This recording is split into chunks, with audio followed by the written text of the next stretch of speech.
Bonjour à toutes et à tous. Ce 26 août, j'organisais aux universités d'été de la France Insoumise, les Amphis, une fête de la Déclaration des droits de l'homme et du citoyen dont l'objectif est de parler justement de cette Déclaration des droits de l'homme et du citoyen et aussi de donner des éléments sur la constitution de la Première République, celle de 1793.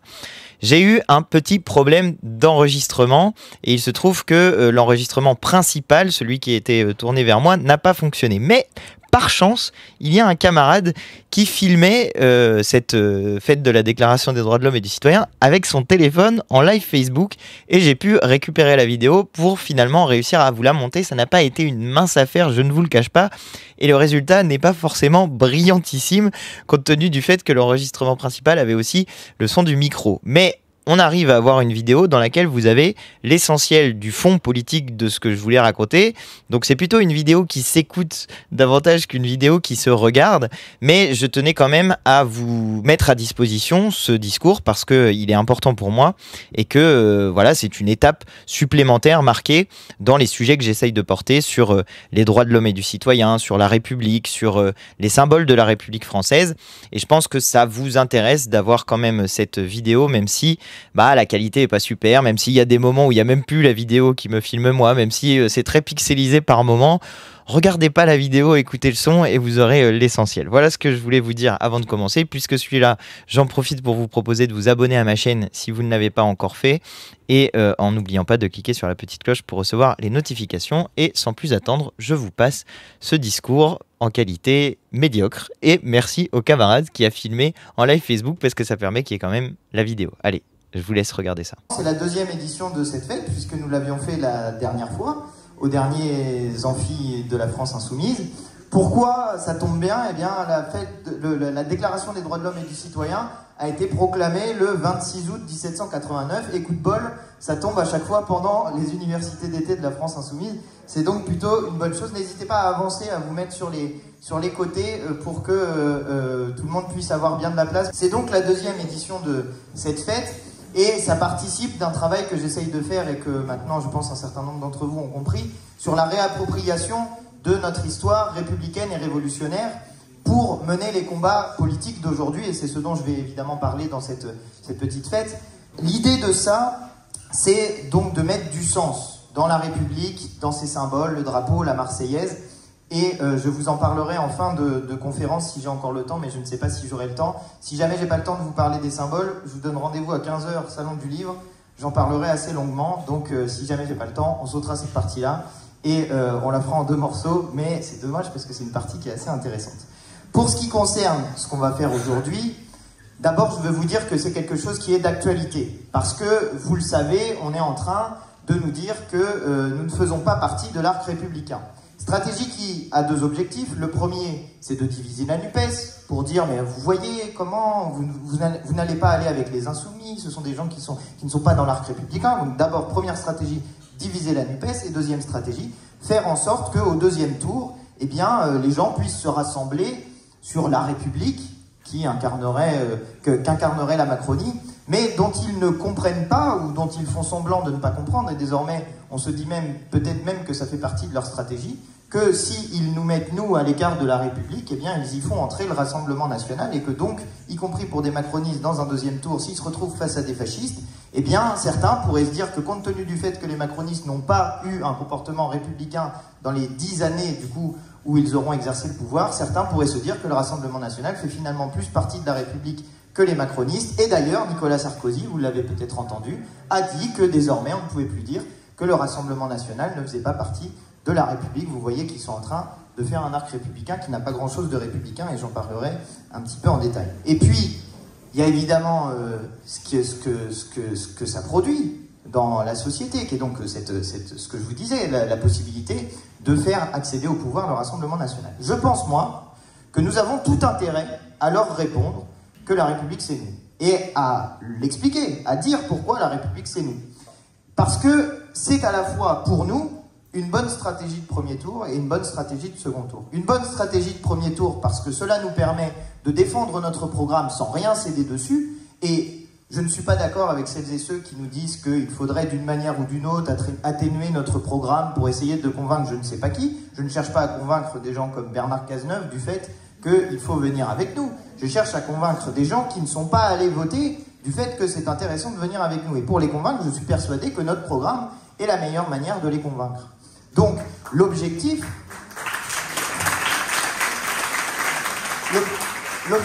en répondant par la République, c'est de dire que notre programme et la République, c'est une seule et même chose. Et c'est aussi une stratégie efficace de deuxième tour, puisque nous pouvons rassembler sur la République au deuxième tour celles et ceux qui n'auraient pas fait le choix de venir avec nous au premier.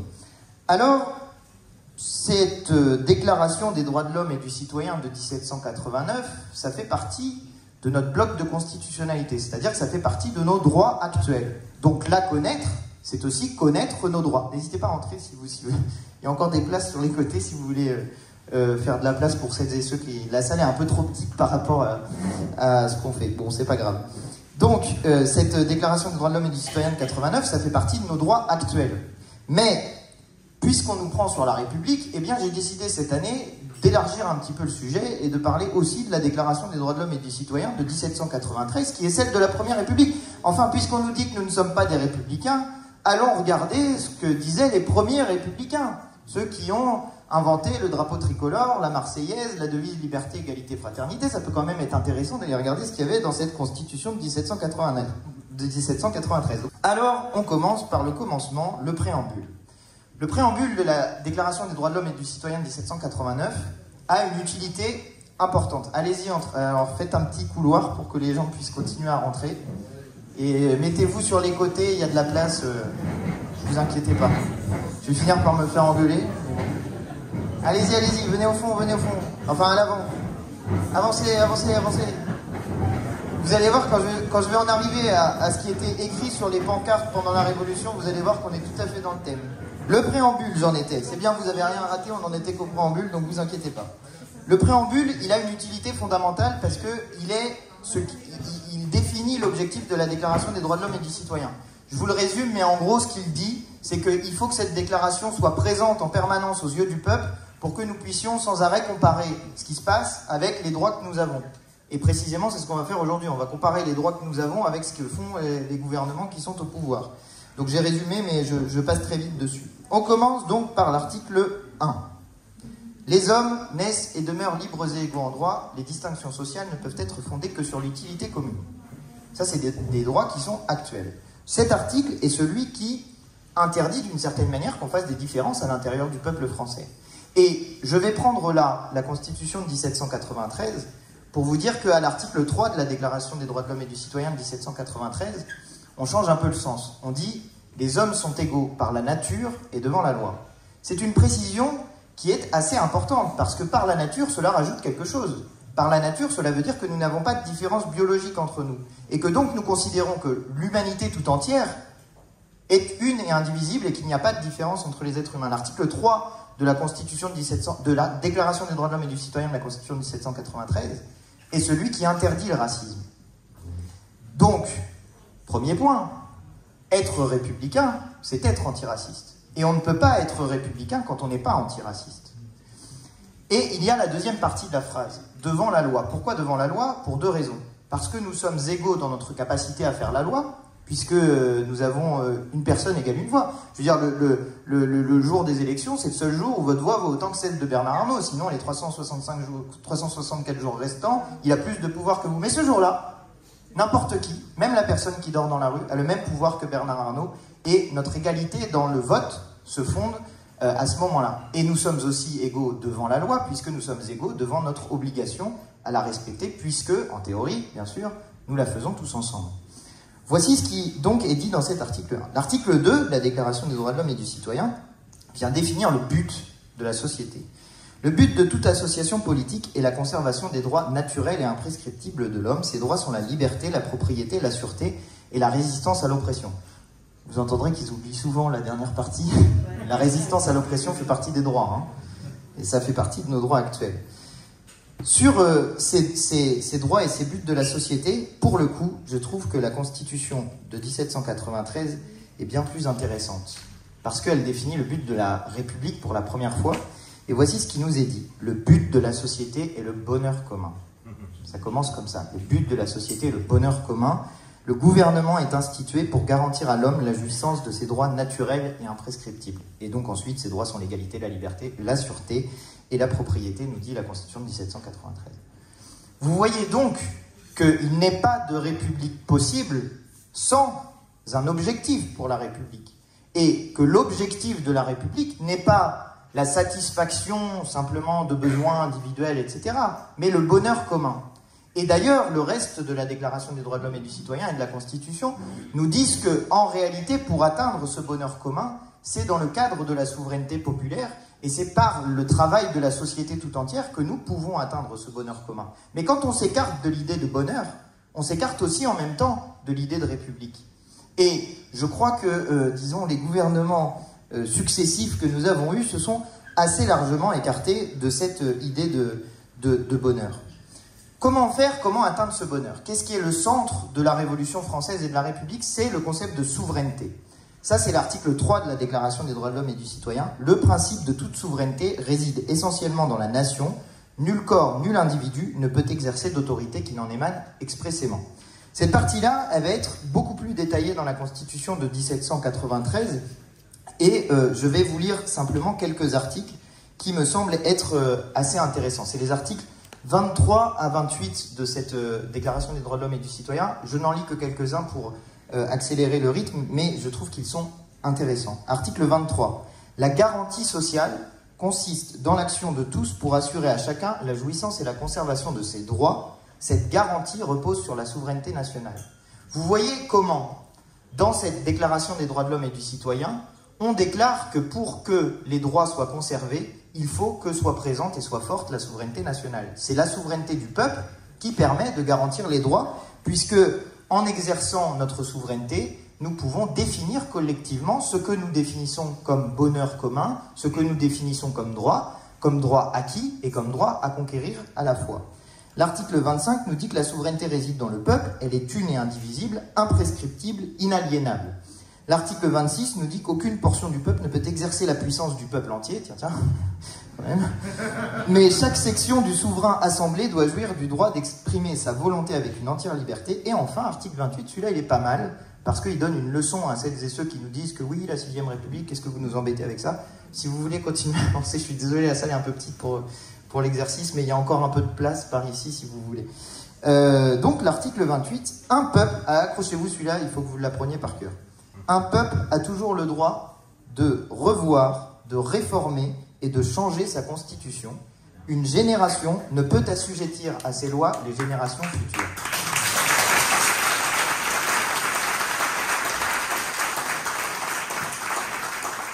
L'article 4 de la Déclaration des droits de l'homme et du citoyen nous parle de la liberté, mais je vais prendre cette fois-ci encore celui de 1793. C'est à peu près pareil, mais celui de 1793 rajoute une maxime. Il dit, c'est là que vient la phrase que vous connaissez tous, « Ne fais pas à un autre ce que tu ne veux pas qu'il te soit fait ». Pourquoi c'est important? Parce que cela nous dit que la liberté est définie non pas seulement pour soi, mais vis-à-vis des autres. Et que donc, dans la devise liberté, égalité, fraternité, la fraternité est importante pour que précisément soit respectée la liberté et l'égalité. Parce que c'est en faisant attention aux autres, en considérant les autres comme mes frères, comme mes sœurs, comme des êtres humains avec lesquels je suis égaux en droit, que je vais faire en sorte, moi, de limiter ma propre liberté aux bornes de la liberté des autres. Et que donc, la garantie de votre liberté repose sur chacun d'entre nous dans le respect de cette liberté que vous avez, vous. Et que vous-même, vous devez respecter la liberté des autres en mettant comme borne la liberté précisément, le fait que les autres puissent exercer leur liberté. Et vous voyez comment, à chaque étape, l'égalité et la liberté ne sont pas considérées comme des choses en soi, mais sont considérées dans un rapport social, dans un rapport aux autres. Et comment il n'y a de liberté et d'égalité possible que dans l'idée de fraternité et de respect de celles et ceux qui sont autour de nous. L'article 6 de la Déclaration des droits de l'homme et du citoyen nous dit, alors là, vous allez voir qu'on est quand même, disons, ça a merdé quelque part, quoi. La loi est l'expression de la volonté générale. Tous les citoyens ont le droit de concourir personnellement ou par leurs représentants à sa formation. Elle doit être la même pour tous, soit qu'elle protège, soit qu'elle punisse. Tous les citoyens étant égaux à ses yeux sont également admissibles à toute dignité, place et emploi public selon leur capacité et sans autre distinction que celle de leur vertu et de leur talent. La loi est l'expression de la volonté générale. Quand on nous fait une réforme des retraites, avec laquelle personne n'est d'accord, nous ne sommes plus dans le respect de la Déclaration des droits de l'homme et du citoyen. Et pourtant, ça fait partie de notre Constitution. Ce qui, par ailleurs, doit nous interroger sur la Constitution de la 6e République. Il ne suffira pas d'écrire un texte dans lequel nous aurons mis en place des droits. Il faudra aussi prévoir et garantir les moyens matériels d'existence de ces droits. Car aujourd'hui, nous avons des droits, mais ils sont matériellement impossibles. Parce que, et on va passer dans la partie sur la police, parce que, eh bien, il y a un usage de la force publique qui n'est plus un usage qui est celui que prévoit la Déclaration des droits de l'homme et du citoyen. Et donc, il faudra bien qu'on réfléchisse à ça. Il ne faut pas seulement penser aux nouveaux droits qu'on va créer, il va falloir qu'on pense aussi aux institutions qui permettent au peuple d'avoir en permanence le pouvoir. Et peut-être même qu'il faut y réfléchir dès à présent, aux moyens de faire en sorte que nous fassions respecter nos droits, puisqu'ils ne sont pas respectés. Il faut se poser la question, d'ores et déjà, de comment on fait pour les faire respecter. Il y a maintenant la partie qui concerne la police, parce que c'était assez pratique, parce qu'ils avaient quand même tout prévu, y compris les refus d'obtempérer. Et que l'article 7 nous dit la chose suivante. Nul homme ne peut être accusé, arrêté ni détenu que dans les cas déterminés par la loi et selon les formes qu'elle a prescrites. Ceux qui sollicitent, expédient, exécutent ou font exécuter des ordres arbitraires doivent être punis. Mais, et c'est là qu'on parle des refus d'obtempérer, tout citoyen appelé ou saisi en vertu de la loi doit obéir à l'instant. Il se rend coupable par la résistance. Ok? Donc c'est prévu. Dans la Déclaration des droits de l'homme et du citoyen, on vous dit, quelqu'un qui doit obéir à la loi, il doit obéir à la loi. Ça a l'air d'être l'évidence même, mais en le mettant de manière aussi simple, ça permet que ça soit normalement respecté. Pourtant, il y a aussi la première partie. Et je vais vous dire des trucs après sur les refus d'obtempérer et comment la Déclaration des droits de l'homme et du citoyen traite le cas où, ma foi, la violence qui s'exerce est supérieure à ce qui est nécessaire. L'article 7 nous dit quand même « Nul homme ne peut être accusé, arrêté ni détenu que dans les cas déterminés par la loi et selon les formes qu'elle a prescrites. » Ah j'aimerais bien savoir pourquoi on a envoyé des jeunes gens en garde à vue. Pourquoi on a envoyé des jeunes gens en garde à vue pendant la réforme des retraites? C'est interdit le droit à manifester dans notre pays? Non. On essaye de nous faire rentrer dans la tête l'idée que pour faire une manifestation, il faut d'abord la déposer en préfecture, et puis je ne sais quoi, 3 jours avant, et puis le préfet a peut-être le droit de dire que oui ou non. Mais ce n'est pas ça la règle en République. Ce n'est pas ça la règle dans une démocratie. La règle en démocratie, c'est que le droit à manifester, il est sacré. Et personne ne peut y attenter. Et qu'on ne peut pas mettre des jeunes gens en garde à vue pour le seul prétexte qu'ils se sont rassemblés pour porter politiquement une revendication. Ça n'existe pas, ça. Et je vais même plus loin, parce que l'article 7 de la Déclaration des droits de l'homme et du citoyen de 93, alors là, il est impossible à vivre pour Emmanuel Macron. Article 7. Le droit de manifester sa pensée et ses opinions, soit par la voie de presse, soit de toute autre manière. Le droit de s'assembler paisiblement, c'est-à-dire exactement ce qu'ont fait les jeunes gens. Le libre exercice des cultes ne peuvent être interdits, et là, accrochez-vous, la nécessité d'énoncer ces droits suppose ou la présence ou le souvenir récent du despotisme. Au regard de la Constitution républicaine de 1793, celles et ceux qui sont des despotes sont ceux qui interdisent les manifestations. Et donc, au regard de la Constitution de la Première République, et alors que certains nous font des leçons sur l'arc républicain, celles et ceux qui ne sont pas républicains, celles et ceux qui sont des despotes, sont ceux qui ont interdit les manifestations, et notamment les manifestations pour Adama Traoré.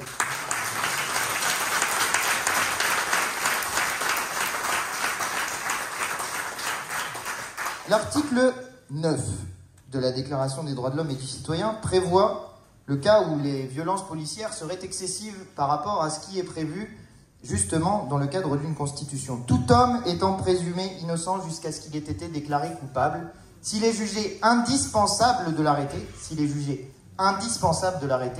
toute rigueur qui ne serait pas nécessaire pour s'assurer de sa personne doit être sévèrement réprimée par la loi. C'est-à-dire que la Déclaration des droits de l'homme et du citoyen, qui fait partie de notre bloc actuel de constitutionnalité, dit que la police n'a pas le droit de tuer quelqu'un pour un refus d'obtempérer, dit que la police n'a pas le droit d'éborgner quelqu'un qui manifeste, dit que la police n'a pas le droit de casser la figure à Edith. Voilà ce que disent nos droits actuels, pas des droits qui auraient disparu ou je ne sais quoi, non, ça c'est actuel. Ça définit le rôle de la police normalement. Et ça n'est pas respecté à l'heure actuelle. Et quand la loi qui doit réprimer justement durement des cas excessifs de rigueur s'applique, quand un policier est envoyé en détention provisoire pour éviter qu'il se mette d'accord avec ses collègues sur une vision alternative de ce qui se serait passé auprès des dits, alors la police entre dans un comportement factieux.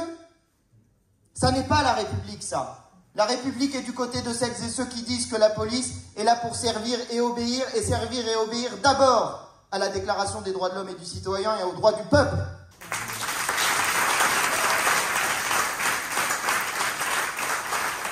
Et d'ailleurs, je n'invente rien non plus, parce que la Déclaration des droits de l'homme et du citoyen dit à son article 12 que la garantie des droits de l'homme et du citoyen nécessite une force publique et que cette force est instituée pour l'avantage de tous, non pour l'utilité particulière de ceux auxquels elle est confiée. C'est ça ce que ça dit, nos droits actuels. Je répète, la garantie des droits de l'homme et du citoyen nécessite une force publique. Pourquoi y a-t-il une force publique? Pour garantir les droits de l'homme et du citoyen, pas pour les annihiler. Et la deuxième partie est importante aussi. Cette force est donc instituée pour l'avantage de tous, du peuple, non pour l'utilité particulière de ceux auxquels elle est confiée, non pour faire passer en force une réforme des retraites dont personne ne veut. C'est ça que disent nos droits issus de la Révolution. Alors franchement, quand on a une situation comme celle d'aujourd'hui que nous avons avec la police, qui en plus est en train de s'autonomiser, je réfléchis moi au texte de Robespierre sur la garde nationale. C'est le texte dans lequel il invente la devise liberté, égalité, fraternité, qui, n'en déplaise aux anti-robespierristes, est sur les frontons de nos mairies et de nos écoles. Dans ce texte, Robespierre nous dit la chose suivante. Il nous dit, mais dès lors que vous mettez des armes dans les mains de quelqu'un, dès lors que vous mettez ce collectif armé dans les mains du pouvoir exécutif, vous avez un problème, qui est le risque d'oppression du peuple par cette force armée. Et la conclusion de Robespierre est une conclusion de l'époque. Il dit, puisqu'ils sont armés, il va falloir que le peuple soit armé. Ça n'est pas la conclusion que nous tirons nous. Nous tirons la conclusion exactement inverse.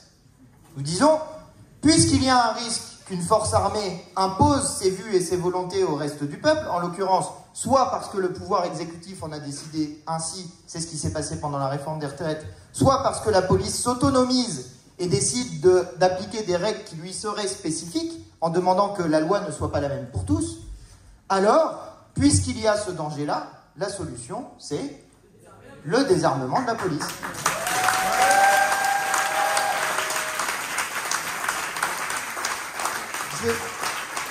Je précise tout de même, nous ne disons pas qu'il faut désarmer la police quand il va s'agir d'aller justement désarmer des gens qui seraient armés et qui auraient des armes à feu qui sont illégales. Nous n'avons jamais dit ça. Nous n'avons jamais dit que nous voulions désarmer le RAID dans les opérations qui concernent le RAID ou désarmer les unités spéciales de police et de gendarmerie qui doivent aller au contact de gens qui sont armés, parce que ce serait stupide.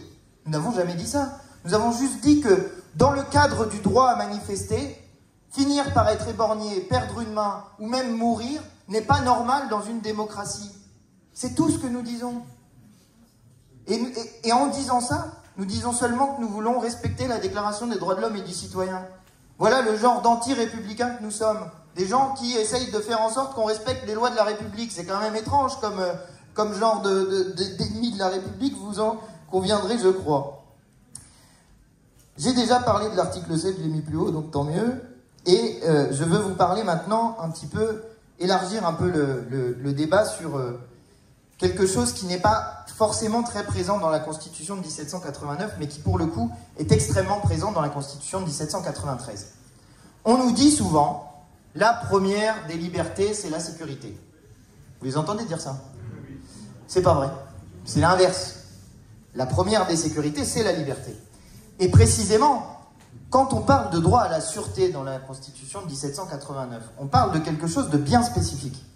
On parle à la fois de la sécurité de la personne, mais on parle aussi de la sûreté pour ses droits. Et vous allez voir dans la Constitution de 1793 que le principal adversaire que imaginent les révolutionnaires et les républicains de l'époque, c'est le gouvernement lui-même. Et vous allez voir que quand je vais vous lire les articles, vous allez être choqués. Je vous ai déjà lu l'article 9 qui disait que la loi doit protéger la liberté publique et individuelle contre l'oppression de ceux qui gouvernent, ce qui met quand même l'ambiance de travail entre le peuple et son gouvernement. Mais attendez, c'est pas fini, il y en a encore. La sûreté est définie à l'article 8 de la Constitution, de la Déclaration des droits de l'homme et du citoyen de 1793. Voici ce qui nous est dit. La sûreté consiste dans la protection accordée par la société à chacun de ses membres. Donc là encore, vous voyez qu'il y a une implication populaire dans ça. Accordée par la société à chacun de ses membres pour la conservation de sa personne, la sécurité, de ses droits et de ses propriétés. Et c'est dans l'ordre. D'abord de sa personne, c'est le plus important parce qu'on doit assurer la vie des gens, et ensuite de ses droits. Et cet article 8, il est complété donc par l'article 9 dont je vous ai parlé tout à l'heure, et il y a un article 11, alors là vous allez, certains sont sur des chaises, d'autres non, mais vous allez tomber de votre chaise. Article 11. Tout acte exercé contre un homme, hors des cas et sans les formes que la loi détermine, est arbitraire et tyrannique. Ils n'y allaient pas de main morte. Celui contre lequel on voudrait l'exécuter par la violence a le droit de le repousser par la force. Vous imaginez le niveau auquel étaient placés pour les premiers républicains les droits de résistance à l'oppression, les droits de résistance lorsque la sûreté est mise en cause, c'est-à-dire lorsque les droits sont mis en cause. Voici ce que disaient les républicains révolutionnaires qui ont créé cette constitution de 1793. Et puis, il y a aussi cet article 15 que je trouve absolument fantastique, notamment quand on met en prison des jeunes gens pour avoir volé une canette de Red Bull.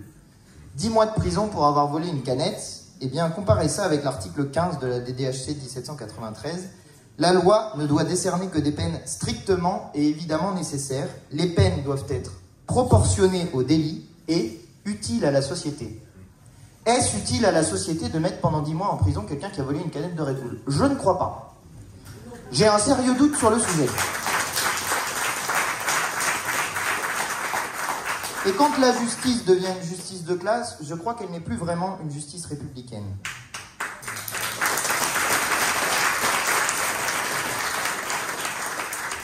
Je vais maintenant vous parler d'un article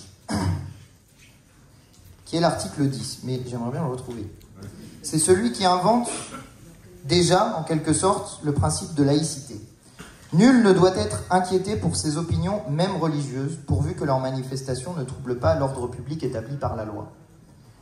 C'est-à-dire que, si jamais il n'y a pas de trouble à l'ordre public, il ne doit pas y avoir d'atteinte au droit des personnes à exercer leur religion. Et si la religion des gens dit qu'ils doivent mettre une kippa ou un voile sur la tête quand ils sont dehors, eh bien, si cela ne trouble pas l'ordre public, et cela ne trouble pas l'ordre public, ils y ont droit. Et nous devons les regarder non pas comme des adversaires ou comme des ennemis ou comme je ne sais quoi, mais comme des citoyens et des concitoyens, comme des frères et des sœurs. Et celles et ceux qui menacent, qui frappent, qui violentent, celles et ceux qui portent la kippa ou le voile sont des ennemis de la République et des droits de l'homme et du citoyen.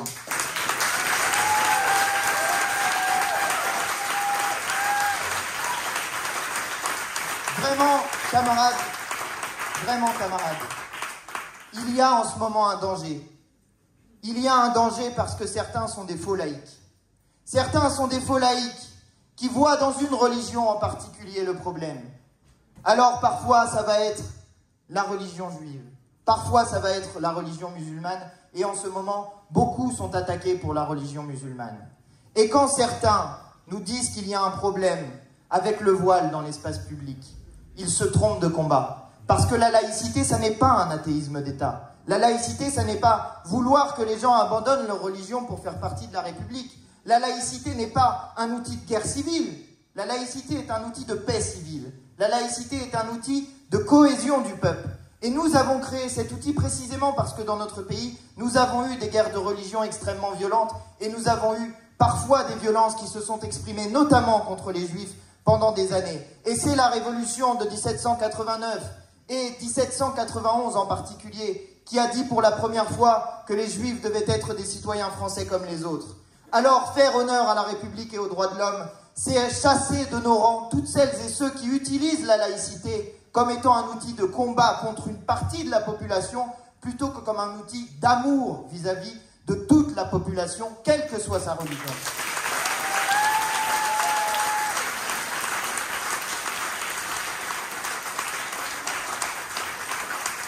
J'accélère un peu, je passe sur la partie l'impôt doit être progressif, c'est déjà dans la Déclaration des droits de l'homme et du citoyen. Vous irez voir les articles 13 et 14 sur le sujet de la Déclaration des droits de l'homme et du citoyen.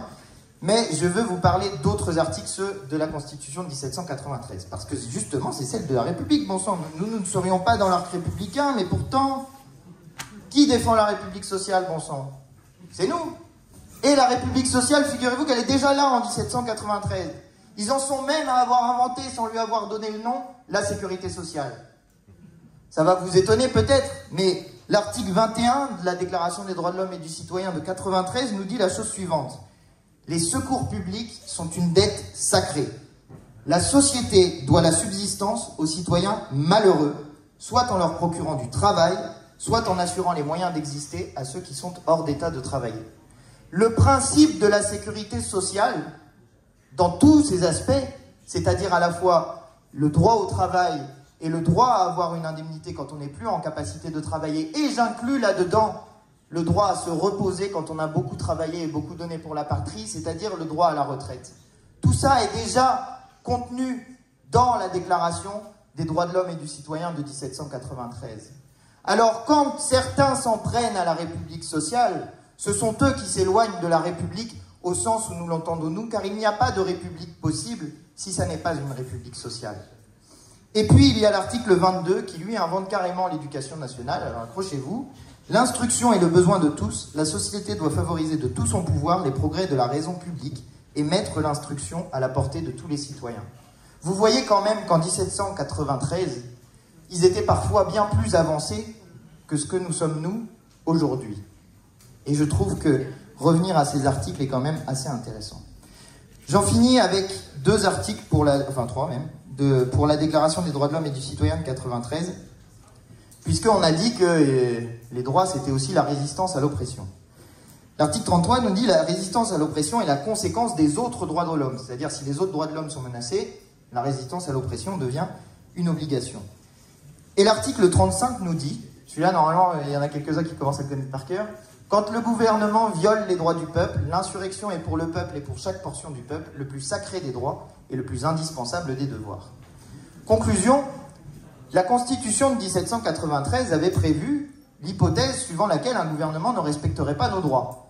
Et c'est la situation dans laquelle on est aujourd'hui. Ils avaient dit que c'était l'insurrection. Alors, vous allez me dire, Antoine, est-ce que tu es en train d'appeler à une insurrection armée, etc. Parce qu'ils me le font à chaque fois. Ils me disent, il y en a un, essayé, il a eu des problèmes. Mais ils me disent ça, ils me disent, mais vous appelez à l'insurrection. Mais moi, je ne dis pas qu'il faut faire l'insurrection armée. On peut très bien dire qu'il y a insurrection quand 10 millions de citoyens signent une pétition insurrectionnelle. C'est pacifique. Et ça définit un droit à l'insurrection. Qu'est-ce qu'on fait? On fait une constituante, par exemple. On pourrait très bien dire ça. On pourrait très bien garantir un droit à la pétition insurrectionnelle. Ça pourrait exister dans une constitution de la 6e République. L'insurrection, ça n'est pas forcément la violence contre les autres. Nous sommes contre les stratégies de violence. L'insurrection, c'est le moment où le peuple, étant menacé dans ses droits, n'accepte plus de respecter celles et ceux qui essayent de limiter ses droits. C'est ça l'insurrection, c'est l'état de désobéissance complet vis-à-vis du pouvoir politique en place. Et donc ce qu'il faut, c'est ensuite définir ce qui se passe quand on est dans ce genre de situation. Parce que s'il y avait par exemple un référendum d'initiative citoyenne révocatoire, vous inquiétez pas que Macron il aurait déjà dégagé depuis longtemps.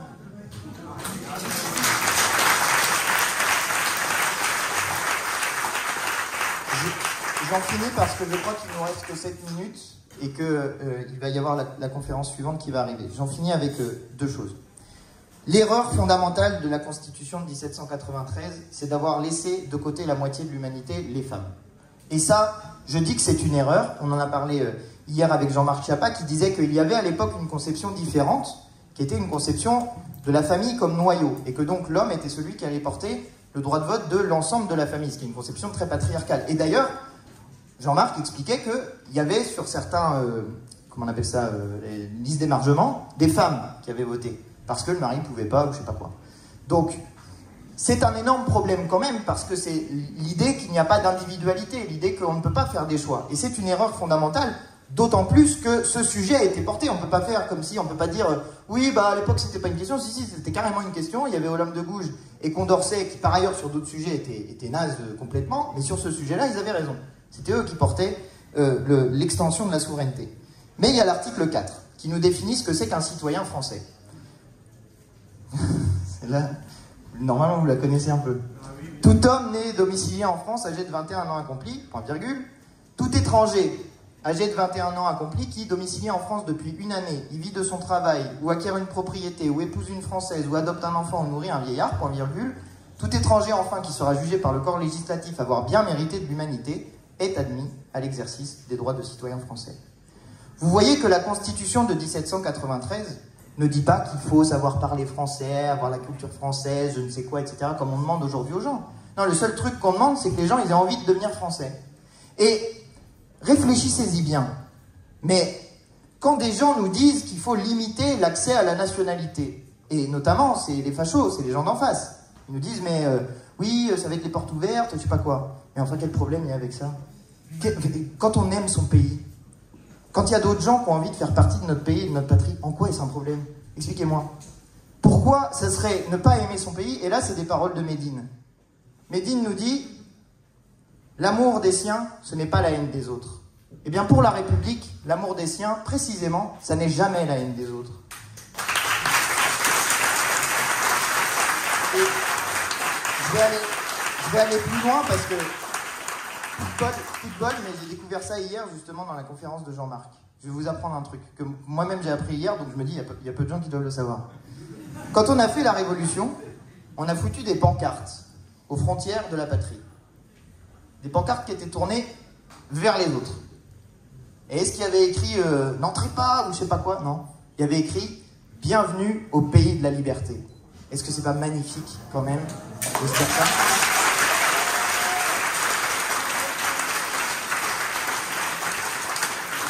La République est profondément antiraciste. Et les débats antiracistes existent dans la période révolutionnaire. Ils existent autour de la question de l'esclavage et de son abolition.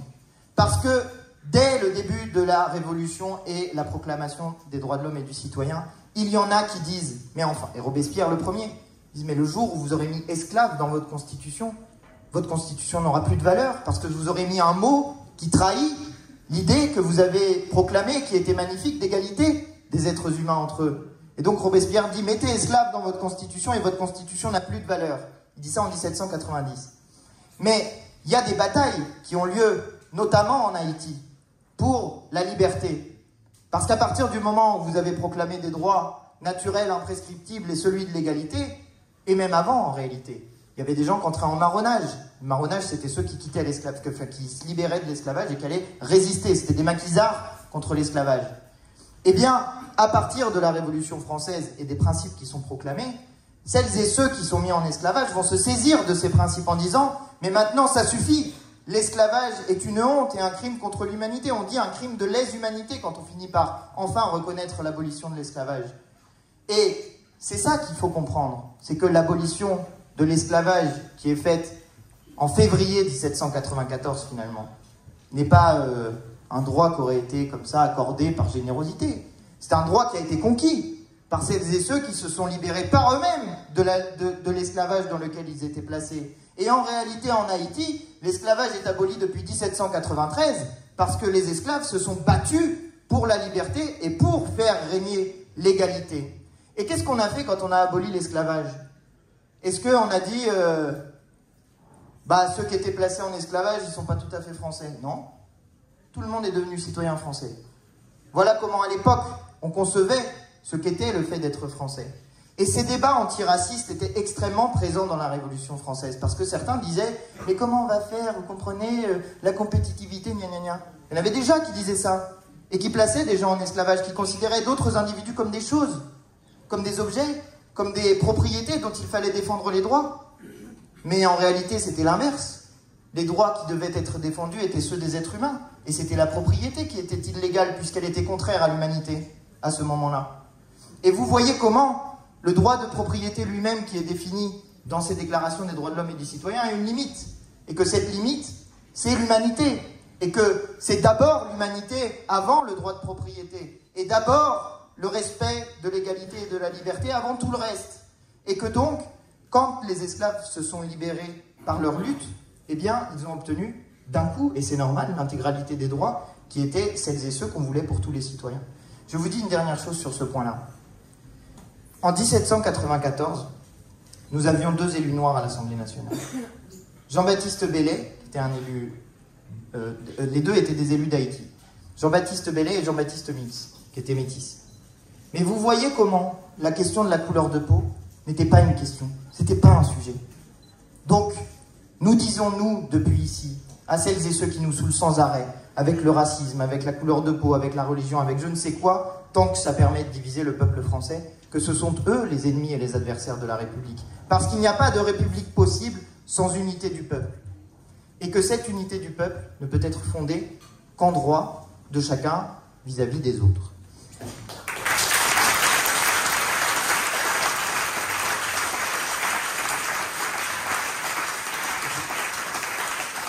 Je vais finir rapidement, il y a 2 choses encore que je veux vous dire, parce que je crois qu'après ça passe à la suite. Et on est en retard, c'est ça? Ok, je me Superman alors. Faudrait que je m'arrête ni pile poil. Alors je vous dis juste un dernier truc. Sur les symboles. Je vous dirai juste celui-ci parce que comme ça vous partirez avec et puis ça vous mettra plein d'amour dans le cœur. Le drapeau tricolore lui-même est issu d'une grève antiraciste.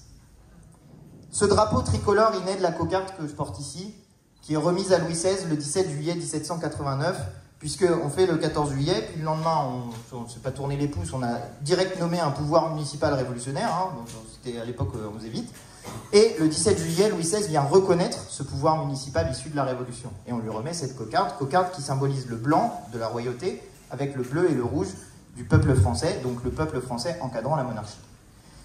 Ce qui veut dire encore aujourd'hui hein, que le peuple est censé encadrer le pouvoir exécutif. Hein. C'est ça ce que ça veut dire notre drapeau. Mais il existe sous forme cocarde. Il n'existe pas encore sous forme rectangulaire. L'histoire du drapeau sous forme rectangulaire nous vient d'une grève antiraciste de Bretagne. Que se passe-t-il? Je vous ai dit qu'il y avait eu des révoltes, en Haïti notamment, contre l'esclavage. Et la monarchie, c'est encore la monarchie à l'époque, décide d'envoyer des bateaux, des marins, pour aller réprimer ces révoltes. Les marins, qui sont de bons patriotes, décident de se mettre en grève et refusent de partir. Ils ne veulent pas y aller. Et il faut savoir que l'autre nom du club jacobin, c'est le club breton, et qu'en Bretagne, il était particulièrement puissant, ce club-là. Et donc, ce sont des bons patriotes qui refusent d'aller réprimer la liberté des autres. Ils se mettent en grève, ils discutent, ils parlent, nani, nana, ça cause. Mais c'est quoi ce drapeau blanc, d'abord, au bout d'un moment, sur le navire? Et le débat fait tellement de bruit que ça finit par arriver à l'Assemblée nationale et qu'ils en débattent.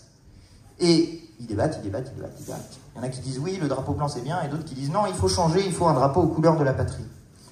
Et c'est Mirabeau qui va emporter l'adhésion, qui par ailleurs était un traître dans un certain nombre de situations, mais ce jour-là il n'y était pas.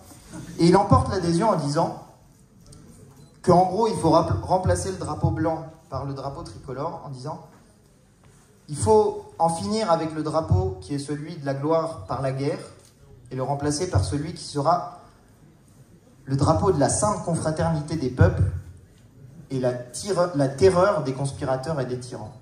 Et voilà comment l'Assemblée nationale décide de mettre en place un drapeau rouge, blanc, bleu sur les navires. À l'époque, c'est comme ça. Rouge, blanc, bleu sur les navires à la place du drapeau blanc. Et vous voyez pourquoi, en vous saisissant du drapeau tricolore de la patrie, vous accomplissez aussi un acte antiraciste, puisque vous vous battez contre celles et ceux qui s'en saisissent pour le faire de manière différente. Je vais juste jusqu'au bout sur cette idée-là. C'est qu'au regard des principes qui sont posés en 1789 et 1793, les usages qui ont été faits du drapeau tricolore par la colonisation et par le régime de Vichy sont totalement contraires aux valeurs qui sont à l'intérieur du drapeau tricolore.